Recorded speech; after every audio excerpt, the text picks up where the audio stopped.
Hello friends, it's me Jithin Puthrath. ഇന്ന് ഞാൻ നിങ്ങൾക്ക് പരിചയപ്പെടുത്താൻ പോകുന്നത് ലിങ്ക എന്ന കമ്പനിയുടെ 2000-ൻ്റെ മാലയാണ്.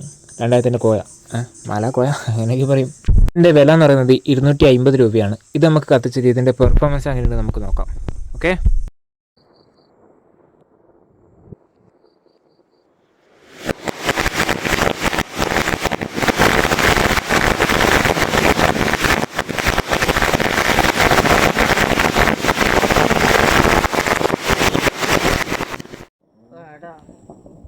प्लास्टिक